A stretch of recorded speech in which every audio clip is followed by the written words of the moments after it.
Okay, good morning, everybody. Hope you guys are having an awesome day. We are the HR ladies here over, and we are checking in at the Real HR Show. I am known as Brenda, the HR lady, and well, you guys can't see us, so we can see each other. We're on Zoom.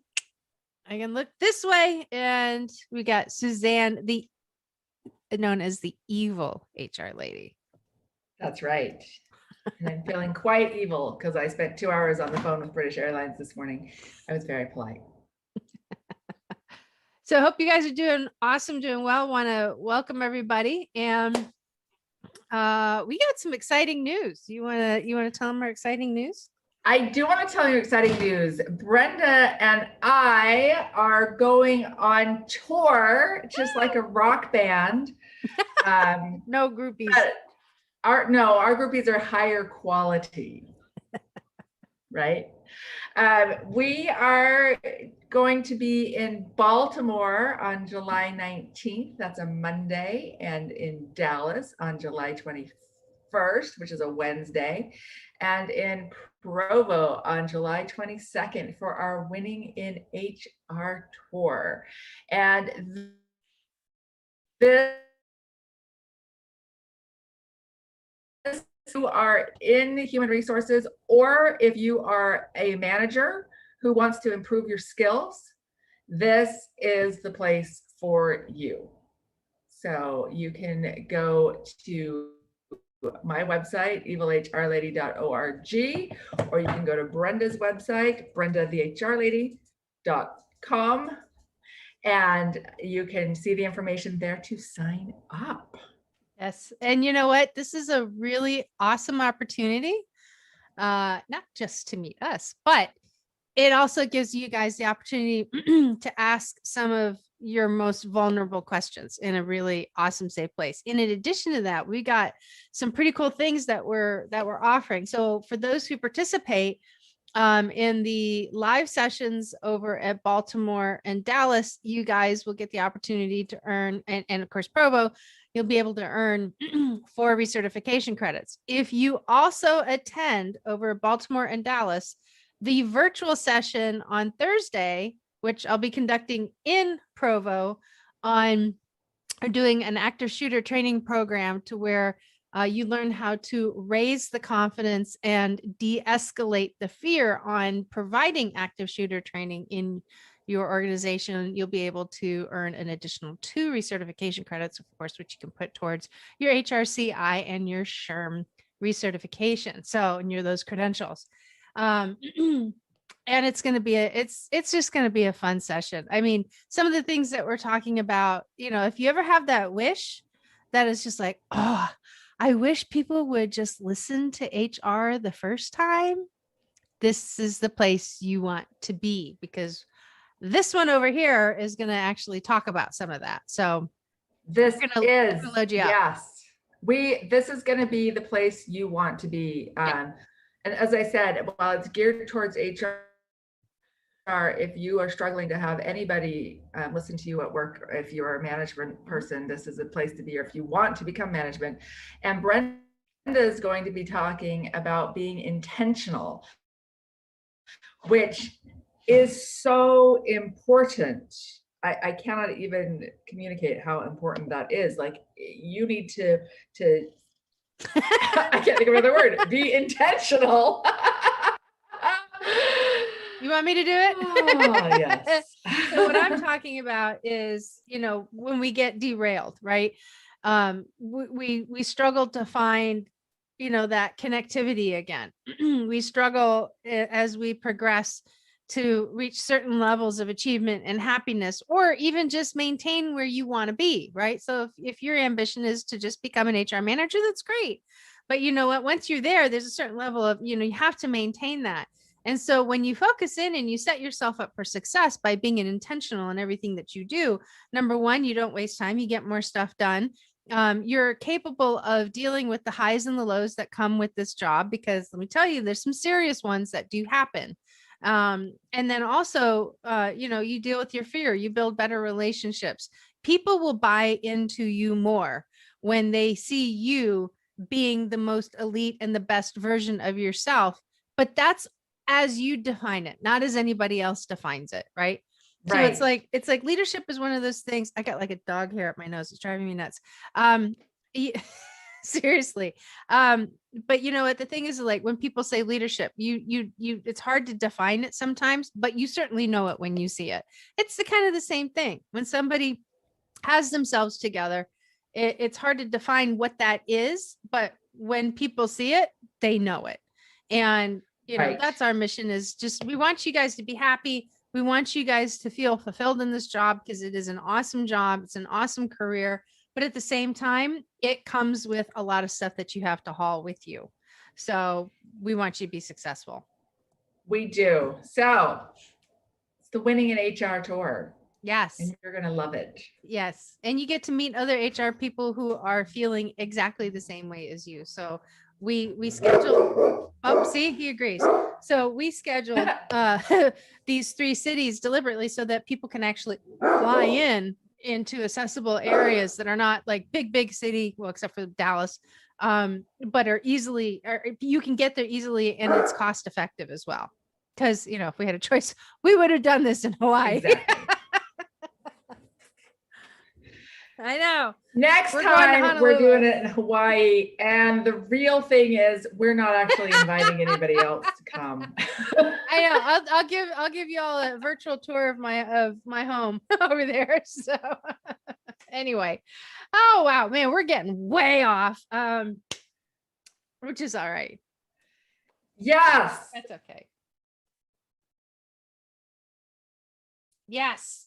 Exciting. Which is, it is exciting, because we're going to talk about making the workplace. Well, no. So you may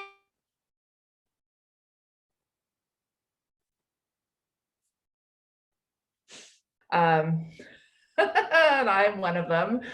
Brenda, on the other hand, has been like, I've been exercising. I'm like, would you like some cookies? Good thing you live in Switzerland. It's a problem. And so I wrote an article earlier this week about the concept Americans, we're fatter than we used to be. And actually, the whole world is pretty much fatter than they used to be. But Americans, we're like #1 fat. And even though I live overseas, I've still got that red, white, and blue spirit of weight gain. And so what I want to advocate for is, as employers, you want your employees to be comfortable at work, regardless of where they are now. So let's talk about what we can do in terms of like making office chairs the right size for people, instead of hoping that we all go back to previous standards.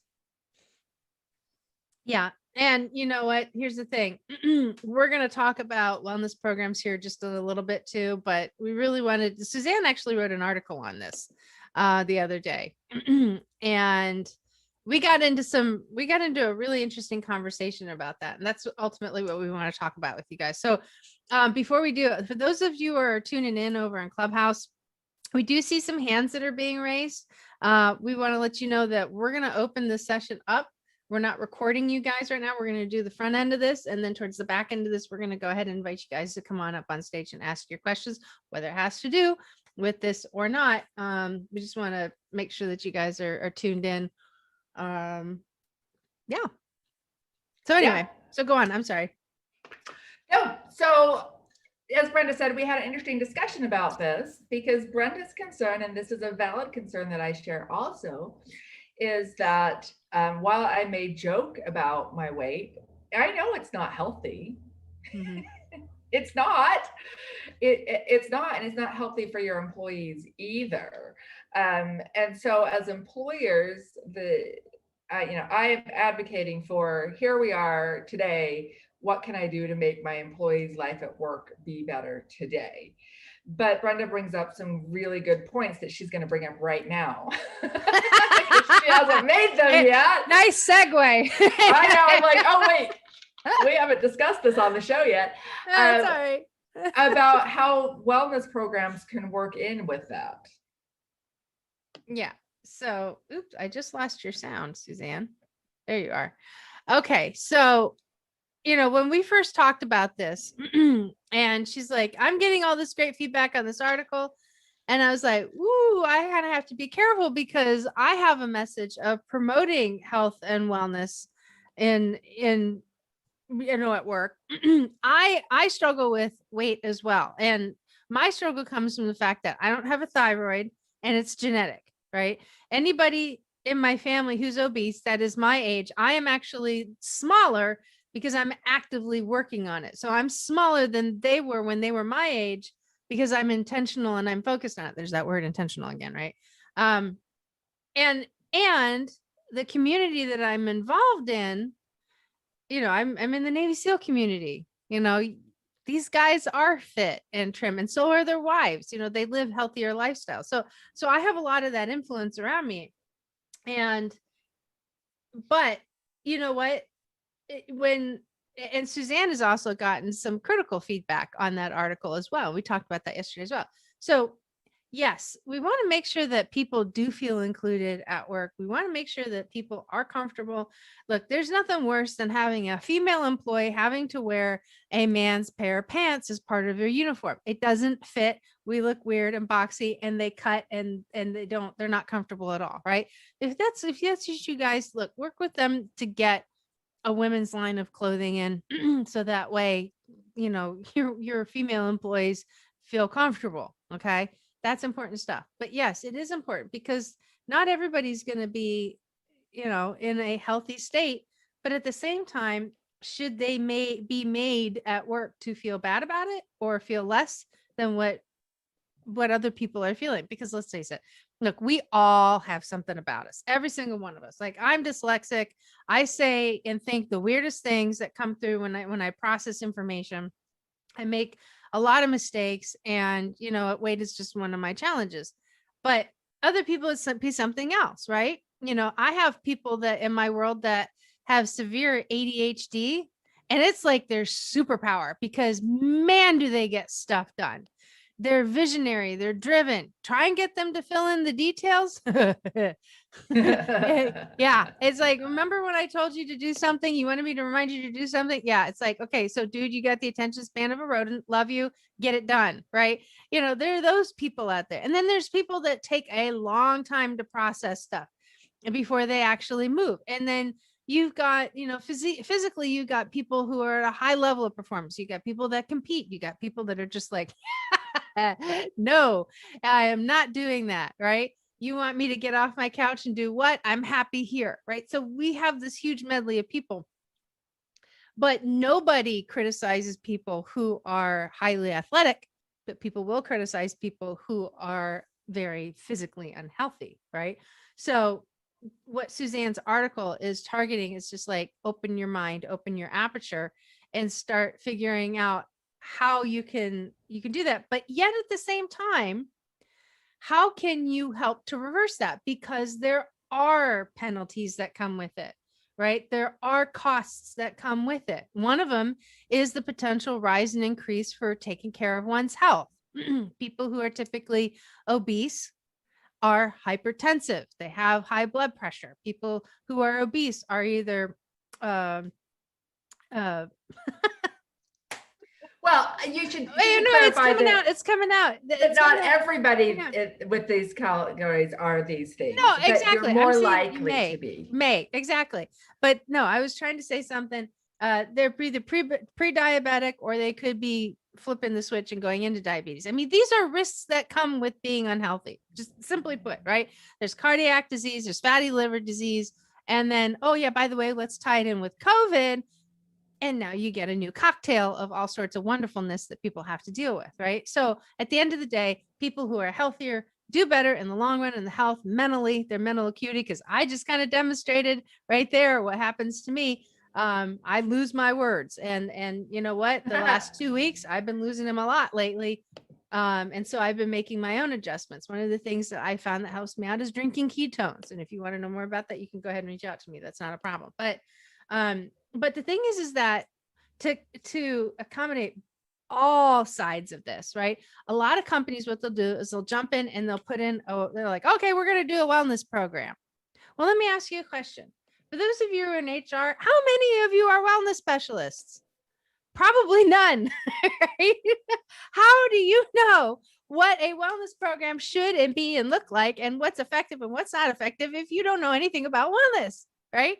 And that's what happens. You know, the CEO comes down and says, we're going to launch a new initiative. We want people to get better, and we want people to be in a new wellness program. Well, okay, that's fine. But have you considered a couple of things? Number one, that you have multiple levels of people that have a wide variety of wellness, and a one size fit all solution is the reason why this stuff fails. So go ahead. I was gonna say, and also a lot of it fails as well because it becomes very pushy. And frankly, I don't need my HR manager to tell me that I'm overweight. I already know. So if she's coming to my cube and being like, hey, Suzanne, I see you haven't signed up, I'm going to be like, go thanks, Brenda. That's what I'm going to say. Thanks, Brenda. And then, then you've also soured the relationship there. Yeah. And I think these things are very important. And I also think it's very important that we don't jump in and demand that someone take control of their life somewhere, at this particular moment, because we need to respect employees as to where they are now. And you don't know what's going on in my life. And, exactly why I am the way I am right now. Yeah. And, there are absolutely times when it's not time for someone to really jump in and focus on their physical health. While it's always a good thing to be physically healthy, it's not always a practical thing. And regardless of your intention, regardless of your motivation, you need to make your employee feel comfortable at work today. Right. It doesn't work to say, we're going to make this organization so that you will be happy and comfortable after you finish this 6-month program. We want to say, here's a uniform that fits your body type. Here is a chair that fits you. And one of the comments I got on my article, which I hadn't thought about because I'm tall, I'm 5'8", and for a woman that's tall. And for those of you that use metric, that's like 174 or something. I always do it and I don't ever know what the answer is. I delete it. Anyway, and this woman said, I'm really short and my thigh bones are short. And so I have to sit really forward on my seat so that my knees can be at the end, which means that I don't have any back support. And then she said, and I need to bring like a thingy to rest my feet on. And I was like, oh my gosh, I've never thought about that because I'm 5'8". Mm-hmm. I'm tall. And so when you think about it, the same chair that's going to fit my my brothers who are all over 6 feet is not going to fit comfortably a woman that is 4'10". And as a business, there's no reason why you need to be like, okay, we're going to order the exact same chairs for everybody. Now, I get it that, with turnover and blah, blah, blah, it's not like you want to do super custom, whatever. But you don't have to do super custom, whatever. It's just having options there for different people of different sizes. And that's not more expensive to get that different sizes. And even if it were, if you can cut your turnover even a tiny percentage by having office equipment that fits my needs and fits your needs, that it fits the 5'8" overweight woman and the 4'10" woman, and it fits the 6'4" man. We have 3 different sizes of chairs. The cost of that is going to be, 1/10, 1/100th of the cost of turning one of us over. Right. The recruiting, the training, all of that. It's just such an easy thing to do to make people feel comfortable. And I also am going to go and say, even if people are working from home, you should be providing their office equipment and make sure that their office equipment fits their body types. Right. So I'll share with you a story that happened to me years ago. So when I was working at a corporate office, I was in one of my Fortune 500s that I worked for. It was a brand new office building, and they moved in like, I want to say like not even a year before I transferred over. And I had this really awesome cubicle, and they're beautiful cubicles, right? But the problem was, is I'm 5'9". I'm taller than Suzanne. And I also suffer from sciatica. And I haven't for a while, but I've been dealing with it since I was 22. So like my pelvis tips forward naturally. It's just me. It's how I'm wired, right? So I come in and I Ouch. start working at this job. And what happens is that the chairs, the desk is too low, and the chairs angle in a way to where it actually opens up my lumbar. And guess what? That sciatic nerve gets pinched a lot, right? So I put in a facilities request to actually have the desktop raised.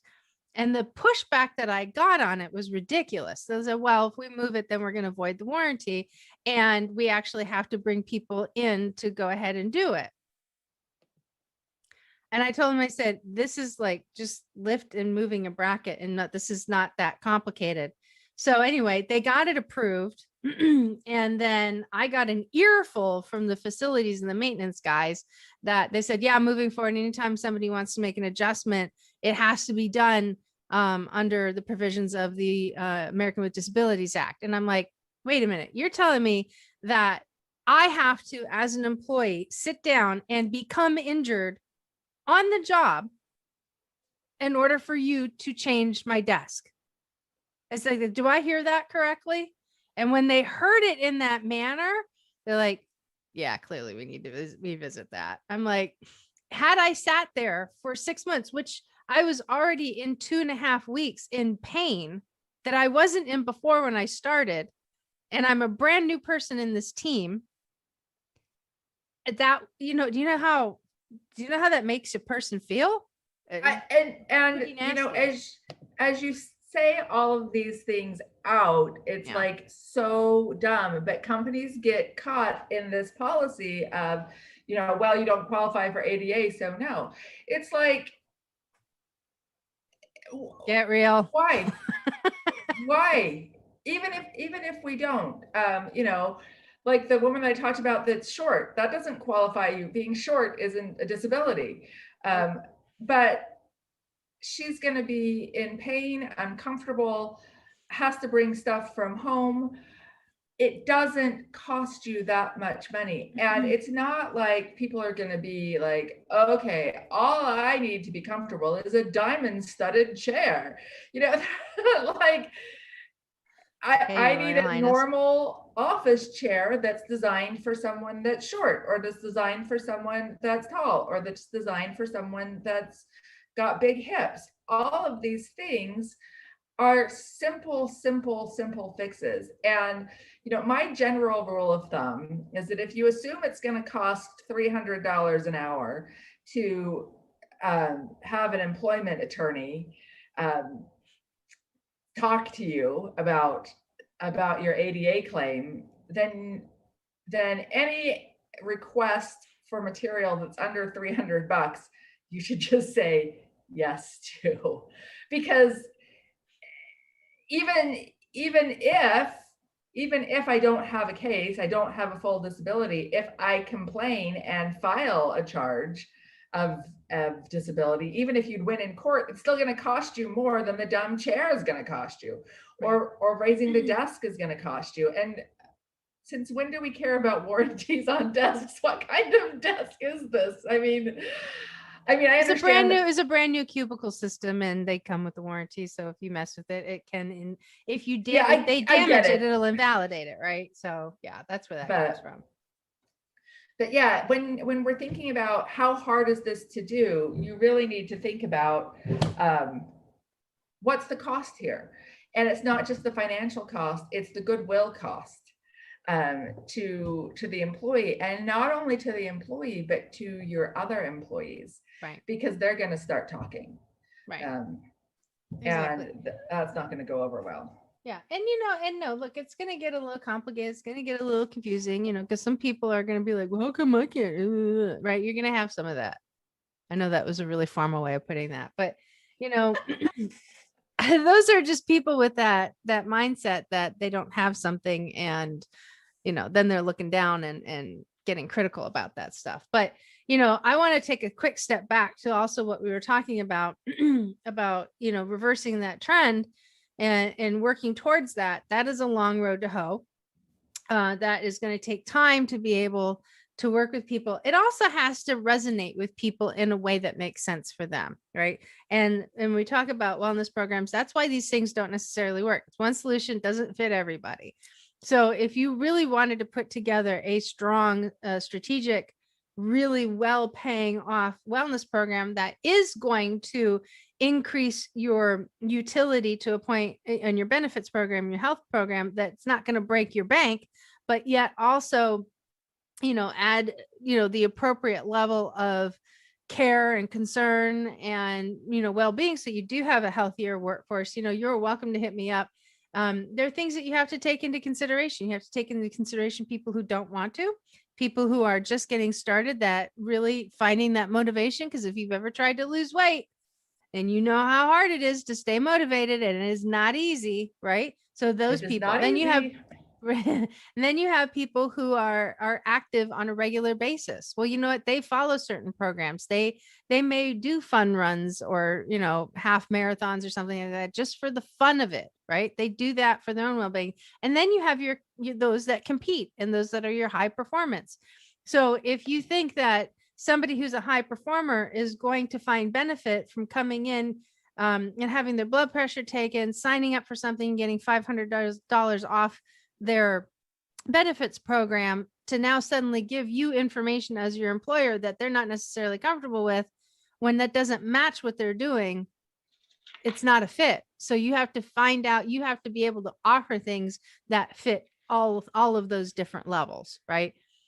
People that are not sure, people who are in the middle, and then people who are your performers. And this is so, so, so critical, because you're talking about meeting the needs of your employees and not the theoretical needs of the average employee. Exactly. Because your employees may be completely different. And here's the other thing: as time changes, as time moves on, the makeup of your employees will change. And even if that stays the same, the needs of your employees will change. And so it's really important to speak to your actual employees and not just listen to the person who's trying to sell you a wellness program. Like, what do my employees want? What do my employees need? And not just, here we go. Yep. And general rule of thumb, if you're trying to bring in something like this and you've never asked your employees, you're not going to get buy-in. You've got to talk to them. You got to ask the question. You got to poll them. You got to find out what's important to them as far as a benefits program like that. Because if you're not, you're just wasting your time and your money. You won't be able to hit the mark. Exactly. You have to ask your employees. And really, this is the same thing overall, so whether we're talking about buying a bigger chair for someone that is overweight, or if we're talking about implementing a wellness program, what the most important thing is that open communication. And it's for your employees to feel comfortable to come to HR or to come to facilities and say, hey, my chair is uncomfortable. Can I get a new one? You want to be able to have that kind of open relationship. And then you also want to be able to feel comfortable enough to say, hey, we're thinking of doing a wellness program. Are you guys interested? Or here are some options. Is anybody interested in these things? Or what would you like to do? And their answers may surprise you. Yep. You may have employees that are like, yes, you know what I would really like to do is if you could do one of those virtual race things where we all do our steps on our Fitbits, and they might want to do that. Or someone might say, you know what, I could really get behind, like, if we could have a diet support group that meets once a week where we work with a coach. These things, someone may love it, someone may hate it, and you don't know until you start asking. Right. Exactly.